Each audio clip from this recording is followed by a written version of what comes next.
Good evening everyone. I guess this is the answer you are looking for. ये video अगर आपके पास आया है, मेजरली तो लव रीडिंग है, जिनका भी अभी ब्रेकअप हुआ है या क्लोजर नहीं मिला, जो एक आंसर के लिए वेट कर रहे हैं, या may be from asking help from a divine, ये उनके लिए है।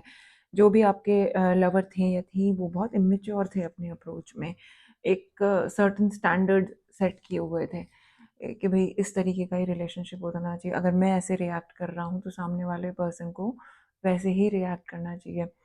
And they were afraid of being vulnerable, they were afraid of being understanding and patience, सामने वाले की बात को calmly सुनना, because they were afraid in themselves। उनको एक certain standard set करे हुए थे उन्होंने कि भाई रिश्ता इसी तरह होना चाहिए, इसी तरह चलना चाहिए, इसी तरीके के सेलिब्रेशंस होते हैं, ऐसे रिएक्शंस होते हैं, डेट्स होती हैं। But that is not the thing, the thing has been ended. कुछ नया शुरू होने के लिए चीज़ें ख़त्म होती है, but the endings are not always good, the endings are always hard as per me. other people do say that the endings are for new beginnings, of course they are, new beginnings are always there, but अंत तो दुख ही लाता है ना। तो the thing is that that was a wrong person, that was a right, I don't think so that was the right person. The timings were wrong, the person were wrong, but the things were not meant to be. And now what I see, now they are imagining they are still stuck on you. They regret their whatever happened. They regret their decisions they have made. In their mind of mind, you are the world.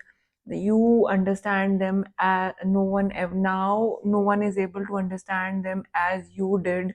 Now they are regretting the past, and अब वो surrender mode में हैं.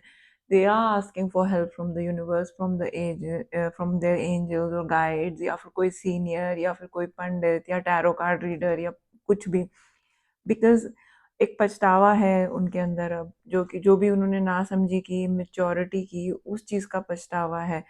तो यही answer है आपका। अगर आप इतने अनईजी एनर्जीज में हैं, सामने वाला आपको याद कर रहा है, बहुत ज़्यादा रिग्रेट कर रहा है पास्ट को, ये रिग्रेट कर रहा है कि भाई चीज़ें ढंग से, लास्ट हमने जो कॉन्वर्सेशन किया वो और बेहतर तरीके से हो सकता था, तो कि चीज़ें थोड़ा मैनेजेबल हो जाती, आप एक दूसरे को कन्फ्रंट कर पाते। अब वो कन्फ्रंट करने से ही डर रहे हैं। Thank you so much.